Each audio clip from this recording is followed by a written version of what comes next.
if sine of 17 is equal to a, let me just fix that quickly. It's not wrong. It's actually equal to a over 1.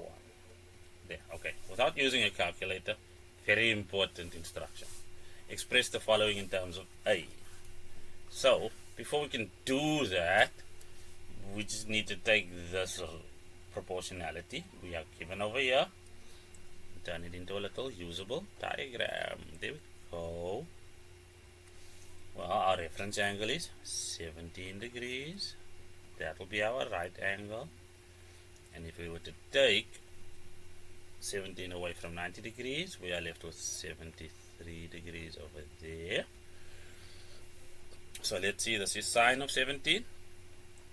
A is opposite, that's the hypotenuse, and if we were to complete the Pythagorean calculation, we get 1 a squared. That's cute. Okay, so that's good. Now, from this, we can easily just read off tan of 17 degrees be equal to a, which is opposite, over square root of 1 minus a squared. Okay, that's left as an exercise to the discerning student. How about sine of 107 degrees? Sine of 107 degrees. Now the value of completing this little diagram becomes apparent because 180 degrees minus 73 degrees happens to be something that we can reference off of this diagram over there. So let's just reduce this first. Well, that is 180 minus, which is the second quadrant, where sine is positive, so that's positive sine of 73 degrees, which is opposite over hypotenuse. So that's just going to be the square root of 1 minus a squared divided by 1, which is just the square root of 1 minus a squared. That's good. Number 3.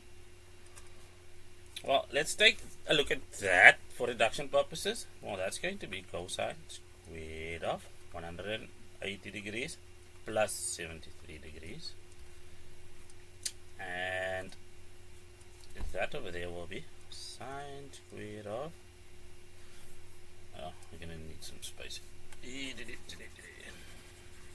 Space.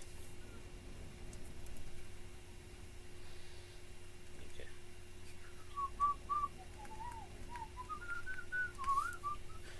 Where were we? This becomes 360 degrees plus 197 degrees. So let's continue. Well, that'll be cosine square of 73 degrees. Please take note of the fact that I don't care in which quadrant it was or whether cosine is positive or negative in this quadrant that I don't care about, because we are squaring everything, which means whatever sign this takes gets multiplied by itself, and we have cosine squared of 73. So that's a quick mental hack. With respect to the sine squared, that's an extra rotation which we then just ignore, and this becomes sine square of 180 degrees plus 17 degrees. And then the same logic applies to sine, in that we'll just have cosine squared. So let's take the 73 degrees, and we can now say that's just going to be 90 minus 17 degrees. Plus, because this is squared, that just turns into sine square of 17 degrees. Which means we can now take this and treat it like a cofunction. So again, it doesn't matter because it's squared. This will become the cofunction sine, but sine squared of 17 plus sine squared of 17. And that is going to equal 2 times what?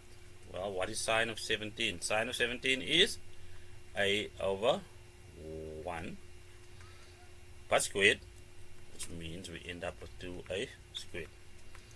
That is beautiful.